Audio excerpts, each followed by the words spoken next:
Bueno, a veces pensamos en el aburrimiento como, no sé, como una sensación universal, ¿verdad? Como algo estático que no cambia con los siglos. Ujú, totalmente. Como si aburrirse en 1990 fuera igual que aburrirse hoy. Exacto, exacto. Pero claro, si analizas la anatomía de un domingo por la tarde de hace, digamos, 25 años, la imagen es drásticamente distinta a la actual. ¿Es que no tiene nada que ver? Nada. El escenario típico implicaba, literal, mirar el gotelé del techo de una habitación. O sentarse junto a la ventana viendo la calle sin buscar absolutamente nada en concreto. Sí, sí, el aburrimiento físico, el de verdad. Ese. El tiempo caía a plomo. Era denso, lento, y no había nada externo que lo llenara. Un vacío casi físico. Esto pasa por desbloquear una pantalla, abrir una red social, cerrarla a los pocos segundos por falta de estímulo inmediato, abrir una aplicación de mensajería, volver a la red social y así. Y de repente miras el reloj y se te ha ido la tarde. O sea, han transcurrido 40 minutos, la mente queda completamente saturada de microestímulos, pero paradójicamente vacía. No hay descanso, hay un consumo hiperactivo que simplemente no sacia. Es una pasada. Y bueno, para comprender este fenómeno, el análisis a fondo de hoy se apoya en una pila de fuentes fascinantes, porque contamos con ensayos sociológicos recientes sobre esa generación puente, ya sabes, la que creció sin Internet pero que hoy opera plenamente en el ecosistema digital. Ujú, una generación clave. Clave, sí. También tenemos investigaciones publicadas en Nature Neuroscience sobre la plasticidad de la corteza prefrontal, análisis macroeconómico sobre el impacto de las crisis de las últimas décadas y, ojo, los estudios de Sherry Turkle en el MIT sobre nuestra relación moderna con la soledad. Un material muy potente, la verdad. Mucho. Así que, vale, vamos a desgranar esto.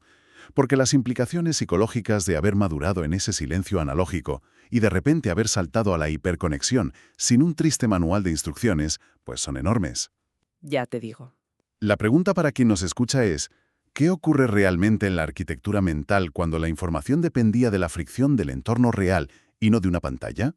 Pues a ver, lo primero que revelan los datos neurocientíficos es que ese silencio previo a Internet obligaba al cerebro a fabricar su propia estimulación.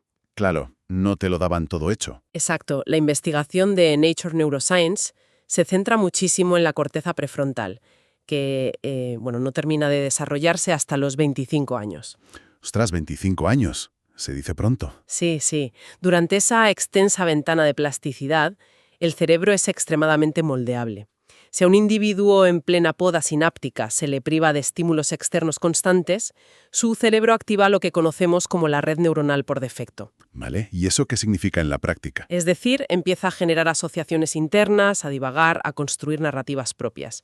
La falta de estímulos externos forzaba al cerebro a generar su propia dopamina mediante el esfuerzo sostenido.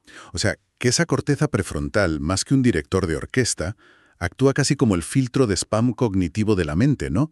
Decide qué impulsos merecen pasar a la acción y cuáles deben bloquearse. Tal cual. Es un filtro brutal. Claro. Entonces, si ponemos a un cerebro joven en los años 90, frente a la pared del aburrimiento, sin algoritmos para inyectar contenido nuevo cada 3 segundos, pues no tenía más remedio que fabricar su propio combustible. Eso es. Tenía que currárselo. Totalmente. Construía tolerancia a la fricción encajando piezas de Lego sin instrucciones o, yo qué sé, inventando reglas para un juego absurdo en el patio. Pero la pregunta lógica es, ¿qué sucede cuando esa red neuronal, que está entrenada para tolerar ritmos lentos, choca de frente con la aceleración brutal del mundo digital? Y lo fascinante de esto es que el cerebro no colapsó. Ah, no. No, no. El cableado base ya estaba fijado. Al introducirse en la vida adulta en el hiperestimulante mundo digital, ese cerebro utilizó su capacidad de concentración profunda preexistente y le sumó el procesamiento de alta velocidad. O sea, se adaptó. Se adaptó de una forma muy particular. El resultado es un procesamiento asociativo que combina la capacidad de mantener el foco prolongado propio del mundo analógico con la adaptabilidad digital. La red neuronal por defecto no desaparece. Sigue ahí de fondo. Claro, simplemente aprende a convivir con un sistema de recompensa externa mucho más agresivo. Qué fuerte. Es como, a ver si te sirve esta analogía, es como el bilingüismo, pero a nivel cognitivo. Me gusta. A ver. Quien aprende un idioma en la infancia, asimilando despacio la gramática profunda, y luego se muda a otro país a los 20 años para aprender un idioma completamente distinto, frenético y lleno de jerga, retiene ambas estructuras. Ambos idiomas conviven en la misma mente. Sí, sí, es un paralelismo muy exacto. Pero claro, hay que plantear una duda razonable aquí. ¿Garantiza este bilingüismo cognitivo una ventaja real frente a los nativos digitales? ¿O es más bien un cableado conflictivo que genera cortocircuitos constantes al intentar navegar a dos velocidades tan dispares? Pues a ver, la noción de ventaja puede ser engañosa. Ya, me lo imaginaba. Sí, porque se trata de una flexibilidad adaptativa que conlleve un desgaste considerable. El nativo digital opera con la velocidad por defecto. Su filtro de spam cognitivo está optimizado para cribar cantidades masivas de información superficial rápidamente. Que es muy útil hoy en día. Muchísimo. Aunque, claro, a veces carezca del ancla para el trabajo profundo sostenido sin recompensas inmediatas. Pero quien se formó en lo analógico tiene el ancla. ¿Vale? El problema es que la exigencia de operar constantemente a la velocidad digital genera una fatiga silenciosa. El cortocircuito ocurre porque el cerebro sabe cómo deberían procesarse las cosas en su primer idioma, ese idioma lento y reflexivo. Pero el entorno le está gritando en el segundo idioma. Exacto, el entorno exige respuestas inmediatas en ese segundo idioma. Y eso agota. Y aquí es donde la cosa se pone realmente interesante. Porque esa disonancia no se limita solo a cómo se procesa la información, sino que altera por completo la forma en que estas personas construyeron quiénes son. La identidad. Eso es. Si la arquitectura interna del cerebro se cableó en la privacidad de una habitación aburrida, la expresión externa, es decir, la identidad, se benefició de ese mismo aislamiento. Las fuentes sociológicas que estamos revisando introducen un concepto vital, el privilegio invisible de equivocarse en silencio. Ostras, es que ese concepto es clave. La psicología del desarrollo diferencia claramente entre los entornos de formación de identidad. Para esta generación en particular, la construcción del yo fue orgánica. Y fue orgánica gracias a la existencia de la privacidad real y a lo que llamamos la curva del olvido social. O sea que podías cagarla y no pasaba nada. Literalmente. Adoptar estéticas vergonzosas, defender opiniones mal formadas o cometer errores sociales garrafales formaban parte de un proceso iterativo. Ensayo y error. Claro. La falta de un registro digital significaba que el entorno asimilaba el error, el individuo aprendía la lección y el evento, desaparecía de la memoria colectiva. El ego no tenía que defender el error indefinidamente. ¡Qué alivio de verdad! Es que no existía una base de datos global indexando cada contradicción adolescente. Y surge la sospecha de que la ausencia de ese registro público permita dulcificar un poco el pasado, recordar una versión editada de quienes éramos. Sí, romantizarlo un poco, ¿no? Claro, claro. Pero la contrapartida, el inmenso alivio psicológico de no tener la propia inmadurez cristalizada en servidores externos para siempre, es innegable. Es que imagínate. Si contrastamos ese proceso orgánico con el panorama actual, donde figuras públicas o personas anónimas se enfrentan al escrutinio masivo por comentarios de hace, una década, queda clarísimo que hoy la identidad ya no se explora, se gestiona como un activo de relaciones públicas. Totalmente. El término clínico para ese fenómeno es identidad performativa. Identidad performativa. Suena agotador. Lo es. Cuando el desarrollo psicológico ocurre bajo vigilancia constante, ya sea real o percibida, el individuo altera su comportamiento para complacer al algoritmo o a la audiencia. Los estudios muestran cómo esta vigilancia interrumpe la consolidación natural de la autoestima, que requiere largos periodos de autoobservación sin juicio externo. Sin nadie mirando por encima del hombro. Exacto. Quien creció sin Internet tuvo el espacio seguro para albergar contradicciones internas sin la presión de resolverlas públicamente en tiempo real. Claro. Esa inconsistencia tolerada es un requisito biológico para madurar emocionalmente sin desarrollar altos niveles de ansiedad defensiva. Imaginar que la identidad se ensayaba a puerta cerrada ayuda a entenderlo muy bien. Te tropezabas en el escenario y nadie te veía. Nadie. Te levantabas y punto. Y hoy el telón está siempre levantado desde el primer balbuceo. Es una presión brutal. Pero, hay que tener cuidado con caer en la trampa de la nostalgia, porque crecer con esa privacidad orgánica tampoco inmunizó a nadie contra la realidad exterior. No, desde luego que no. De hecho, esa misma maduración pausada colisionó contra un entorno macroeconómico profundamente hostil. Los textos apuntan a que esta generación tuvo que, literalmente, reescribir sus expectativas vitales mientras el suelo económico desaparecía bajo sus pies. Uf, y tanto. Los datos empíricos de comportamiento económico de las últimas 2 décadas son fundamentales aquí. Sí, sí. Piensa en las personas que entraron al mercado laboral alrededor del cambio de milenio. Se enfrentaron de lleno al estallido de la burbuja de las .com. Primer golpe. Exacto. Y años después, cuando empezaban a consolidarse, o a intentarlo al menos, golpeó la crisis financiera global de 2008. Tela. Y no solo en Europa o Estados Unidos. No. Los informes rescatan escenarios aún más extremos en América Latina, como el famoso corralito argentino de 2001. Madre mía. El corralito. Imagínate, una orden gubernamental bloqueó los ahorros bancarios de la población de un día para otro. La linealidad prometida por el sistema colapsó por completo. Es que ese nivel de inestabilidad sistémica fuerza, una reprogramación total de los algoritmos de evaluación de riesgos del cerebro. La metáfora visual que recogen los ensayos me parece demoledora, la verdad. ¿Cuál de ellas? Esa de que la promesa redonda de estudiar, trabajar y prosperar se convirtió en un problema cuadrado de precariedad crónica. Total, tal cual. Las reglas se evaporaron. Psicológicamente, la adaptación a este caos crónico genera un mecanismo de defensa muy específico, algo que los expertos denominan vigilancia adaptativa. Sí, y aquí la distinción neurobiológica entre ansiedad clínica y vigilancia adaptativa es clave, ¿eh? A ver, explícanos eso, porque suena parecido. Puede parecerlo, pero no lo es. La ansiedad patológica es una respuesta de alarma desproporcionada ante amenazas percibidas o imaginarias. Vale.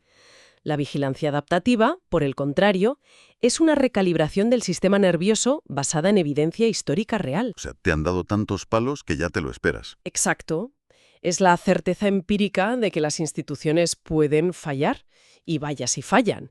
Se manifiesta en una hipervigilancia orientada a la contingencia. Consiste en mantener planes alternativos constantes y operar bajo la presunción de que la red de seguridad sencillamente no existe. Claro, el famoso plan B, que al final acaba siendo tu plan A. Sí, pero fíjate que esto permite reorganizarse ante el caos sin que el sistema cognitivo se paralice. Claro, sobrevives. Pero se plantea entonces una fricción interna muy aguda, ¿no? Si el radar cognitivo está permanentemente calibrado para detectar el próximo colapso estructural, la capacidad de anclarse en el presente disminuye drásticamente. Lógicamente, no puedes relajarte. Sostener la actitud del plan B continuo acarrea un coste somático. Es un goteo crónico de cortisol en el torrente sanguíneo. La fachada de resiliencia inquebrantable, esa capacidad de aguantar el tipo frente a la adversidad, va acumulando unas tensiones que el cuerpo procesa en absoluto silencio. Es un peso enorme. El coste de esa alerta temprana constante es elevadísimo. Pero, y aquí viene lo interesante, paradójicamente, es precisamente la síntesis de esa hipervigilancia, la familiaridad con la frustración estructural y la adaptabilidad a las nuevas tecnologías, lo que sitúa a este grupo demográfico en una posición sociológica insustituible. ¿Te refieres a que se convierten en una especie de nexo? Sí, se transforman en la generación puente. Son, para entendernos, los traductores simultáneos entre paradigmas culturales que de otro modo serían mutuamente inteligibles. Me encanta esa idea. Operar como traductores en la ONU de las generaciones requiere una diplomacia mental fascinante. Hay rutinas diarias que ilustran esta dualidad a la perfección. A ver, ponme un ejemplo. Pues por un lado, decodificar el entorno digital para personas mayores. Ya sabes, sentarte a explicar cómo funcionan las verificaciones en 2 pasos o gestionar la ansiedad que les produce una simple actualización de software. Sí, la paciencia infinita. Exacto. Y simultáneamente, quizás en la misma tarde, intentar que un adolescente comprenda que esperar una semana entera para ver el desenlace de un episodio de televisión no representaba un fallo en el suministro de entretenimiento. Claro, es que ese ejemplo concreto del consumo cultural pone de relieve un ecosistema social que está, extinto. El asombro colectivo, el debate presencial en los pasillos sobre un final abierto, todo eso dependía intrínsecamente de la escasez y de la imposibilidad de avanzar rápido. De no poder darle al botón de siguiente episodio. Eso es. La inteligencia social requerida para mediar entre quien sufre la tecnología por ser demasiado rápida y quien sufre la realidad por ser demasiado lenta, eso no está codificado en manuales. No se aprende en un curso. Para nada. Exige una empatía profunda hacia dos estructuras de procesamiento de dopamina que son completamente diferentes. Totalmente. Y además, el archivo cultural de esta generación incluye prácticas que hoy desafían toda la lógica de la eficiencia. Yo siempre pienso en la meticulosidad de grabar música de la radio en una cinta de cassette. ¡Ostras, qué tensión! Era pura tensión. Se requería mantener el dedo rígido sobre el botón de pausa, agudizando la escucha para detectar el milisegundo exacto en el que cesaba la voz del locutor y comenzaban los acordes para soltar el botón y lograr una grabación limpia. Era un arte, ¿eh? Lo era. Esa acción demandaba una intencionalidad y un compromiso físico con el tiempo presente que contrasta brutalmente con el consumo algorítmico pasivo de hoy, donde Spotify te pone la siguiente canción sin que tú hagas nada. Ya. Y si conectamos esto con la perspectiva general de la psicología del comportamiento, llegamos al núcleo de la investigación de Sherry Turkle en el MIT, que mencionabas al principio. ¿Ah, sí? ¿Qué dice ella exactamente sobre esto? Pues su análisis sobre la subjetividad humana frente a la tecnología indica que la incapacidad de tolerar retrasos mecánicos, como el de la cinta de cassette o la conexión a Internet de antes, se traduce hoy en una incapacidad para tolerar el silencio interno. ¡Wow! Eso es muy profundo. Turkle señala de forma contundente que el hábito constante de evadir el aburrimiento mediante estímulos digitales impide que se desarrolle la capacidad de autocalmarse. Claro, no sabes estar contigo mismo. Eso es, la soledad se percibe inmediatamente como una amenaza, como un vacío que debe ser suprimido con urgencia sacando el móvil. Es que la concepción de la soledad ha mutado por completo, ¿verdad? Ha pasado de ser un espacio estructural de descanso a ser interpretada casi como un error del sistema personal. Sí, como si estuvieras haciendo algo mal por estar solo sin hacer nada. Exacto.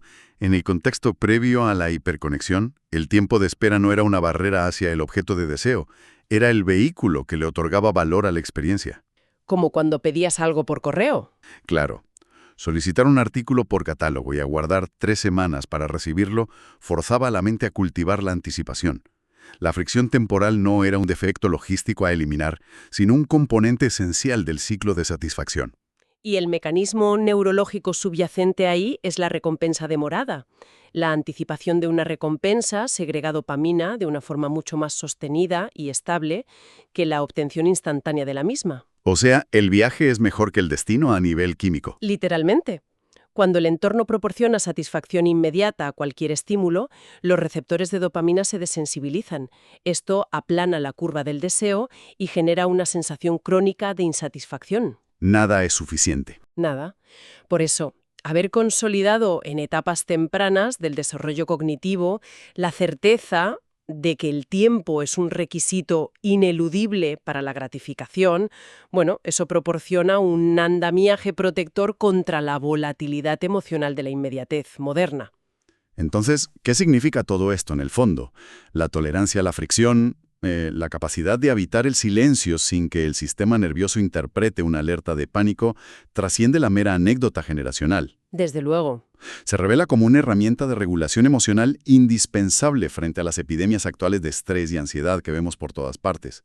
Mantener un registro interno de cómo funciona un cerebro no saturado ofrece una perspectiva analítica inestimable. Es la capacidad de observar la vorágine de la revolución digital simultáneamente como usuario experto y como observador externo. Totalmente de acuerdo. La síntesis del material estudiado sugiere que haber forjado la identidad en un entorno físico ineludible y posteriormente haber migrado al espacio hiperconectado asimilando todos sus códigos, bueno, eso confiere una visión panorámica excepcional. Eres de los dos mundos. Sí, esta posición de puente sociológico implica ser custodio de prácticas cognitivas vinculadas a la lentitud, la espera y el procesamiento reflexivo profundo. Prácticas que, si te fijas, actualmente corren un riesgo muy real de atrofiarse a nivel colectivo. Es que da un poco de miedo pensarlo. En definitiva, y para ir cerrando para quien nos escucha, quienes operan con este bilingüismo cognitivo no arrastran un desfase tecnológico. Al contrario, ocupan un vértice analítico único. Son la prueba viva de que el cerebro humano puede mantener la profundidad del foco analógico mientras procesa la dispersión digital. Pero claro, la documentación de hoy deja abierta una brecha que desafía nuestra comprensión del futuro próximo. Sí, porque las implicaciones a largo plazo de esta transición apuntan a un escenario bastante incierto. ¿En qué sentido? Pues piensa en esto. Si el desarrollo óptimo de la corteza prefrontal, la consolidación de una identidad orgánica y la capacidad de regular la ansiedad dependen intrínsecamente de la fricción y de la ausencia de estímulos externos, ¿qué va a pasar? Claro, los niños de hoy no tienen eso. Exacto. Se llegará a un punto crítico en el que la salud pública deba intervenir en el diseño del entorno digital. Y voy un paso más allá para quien nos esté escuchando. Será necesario que las sociedades futuras legislen o incorporen tecnológicamente formas artificiales de fricción analógica. Ostras, Me refiero a programar deliberadamente vacíos y aburrimiento en los sistemas para garantizar que la arquitectura cerebral de las nuevas generaciones pueda madurar adecuadamente. wow. Plantear la ingeniería del aburrimiento como una necesidad clínica futura es, francamente, una paradoja tan fascinante como perturbadora. Si la cura para la saturación cognitiva resulta ser la reintroducción deliberada de los mismos vacíos temporales de los que la tecnología prometió librarnos, quizá la próxima gran innovación no provenga de acelerar el flujo de información. No, provendrá de aprender a diseñar el silencio. Diseñar el silencio. Qué gran reflexión para terminar. Pues con esa idea os dejamos a todos. Muchas gracias por acompañarnos y hasta el próximo análisis a fondo.